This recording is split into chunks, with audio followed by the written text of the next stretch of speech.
Hello, मैं doctor Chandrakant Pimple. मैं GHI educational institute की तरफ से आपसे बात कर रहा हूं और ये यूटिलिटी ऑफ सोरिक सिम्टम्स का ये 5 नंबर का एपिसोड है। कल मुझे एक व्यक्ति का मैसेज आ गया। उसमें उन्होंने लिखा कि उनको ऑफिस के में जो पॉलिटिक्स चलता है, ऑफिस के अंदर जो काम का टेंशन रहता है, उसके वजह से वो व्यक्ति को बहुत तकलीफ़ होती है। एक तो ऑफिस वर्क करते हैं और उसमें वहाँ के जो बड़े लोग रहते हैं उनका पॉलिटिक्स चालू रहता है, तो उससे वो परेशान है। और उसी के साथ में उसको काम बहुत समय तक करना पड़ता है, ये उसका प्रश्न है। तो उनका कहना ये है कि इसके लिए कोई सोरिक ट्रीटमेंट का कुछ उपाय है क्या, ऐसा उनका सवाल था। अब देखिए, बात ऐसी है कि ये परिस्थिति ज़िंदगी भर रहती है, भले ही वो सरकमस्टेंसेस अलग थे। समझो आप उम्र के छोटे व्यक्ति हो, उम्र से छोटे हो, जैसे आप 5 साल के हो, 8 साल के हो, या जैसे जैसे आपकी ज़िंदगी बदलेंगी, जैसे जैसे आपके आजू बाजू के सरकमस्टेंसेस भी बदलेंगे।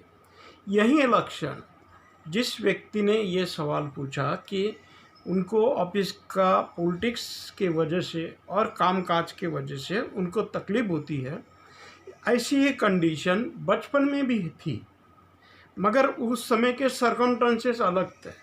जब प्राइमरी स्कूल में थे तो उस समय भी उसी ढंग का काम था, उसी समय भी पॉलिटिक्स महसूस करते थे और उसी समय भी काम का बहुत लोड था। स्कूल में भी वही सरकमस्टेंसेस है, कॉलेज में भी वैसी है। तो जीवन के हर मोड़ पर ऐसे ही आपको सरकमस्टेंसेस मिलेंगे। आपके आजू बाजू के लोग आपके साथ में पॉलिटिक्स खेलेंगे, आपको तकलीफ़ देंगे, उनके बातों से आपको तकलीफ़ होंगी। और इन बातों के लिए उपाय क्या करना चाहिए? तो इसका मुख्य उपाय ये है कि 2 बातें हैं। एक तो ये सरकमस्टेंसेस की बातें हैं जो हमको बार बार इस तकलीफ़ के लिए उत्तेजित करती है। दूसरी बात ये है कि हमारे अंदर कुछ सोरिक सिम्टम्स है जिसके वजह से हमको ये तकलीफ़ होती है। हमको सामने वाले का बर्ताव बर्दाश्त नहीं कर पाते, उसके वजह से हमारे अंदर कुछ परिणाम होते। काम करना चाहते हैं मगर काम का लोड हम बर्दाश्त कर नहीं पाते। इसका कारण, मुख्य कारण ये रहता है कि हमारे अंदर कुछ सोरिक सिम्टम्स रहता है। अब देखो ये बात कैसी है, पहले इस बात को समझने की कोशिश करो, क्योंकि डॉक्टर हैनीमान का ये इस इधर देखने का स्टैंड पॉइंट अलग है।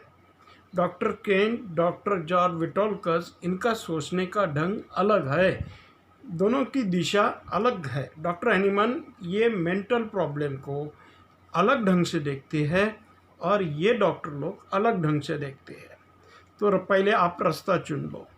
तो पहली बात ये है कि डॉक्टर हैनीमान का जो उन्होंने सोरिक सिम्टम्स दिए हैं, जो मानसिक सोरिक सिम्टम्स है, मेंटल सोरिक सिम्टम्स है, ये 14 प्रकार के दिए हैं। और ये 14 प्रकार के सिम्टम्स हर एक व्यक्ति में कम ज़्यादा प्रमाण में ये रहते हैं। तो ये जो सिम्टम्स है ये हमारे अंदर बार बार उत्पन्न होते हैं। अगर हम उसको इधर गौर करेंगे, हम उसको ऑब्ज़र्व करेंगे तो हमको उसके बारे में पता चलेगा। अगर हम ऑब्ज़र्व नहीं करेंगे तो हमको पता नहीं चलेगा। और ये हमारा जो शरीर जो है, हमारे अंदर की जो मेंटल बॉडी है, ये ये हमारे अंदर की जो ईथर बॉडी है, ये जल तत्व की बनी है और इसके भावनाओं का शरीर है। फीलिंग कैपेसिटी ये उसका गुण धर्म है। तो हमारे अंदर ये फीलिंग कैपेसिटी के अंदर ये कुछ सोरिक सिम्टम्स है। ये सोरिक सिम्टम्स 418 टू 433 ये सोरिक सिम्टम्स है।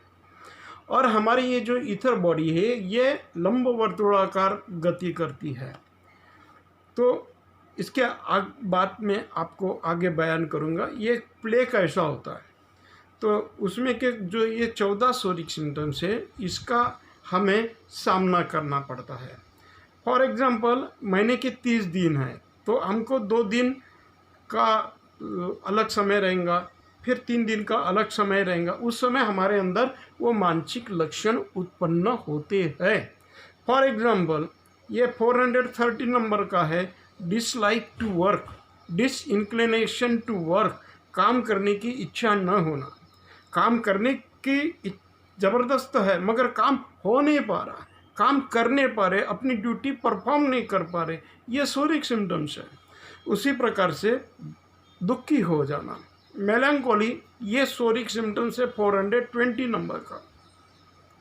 कुछ कारण के वजह से टेंशन निर्माण होना, एंजाइटी निर्माण होना, ये 423 और 422 सोरिक सिम्टम्स है।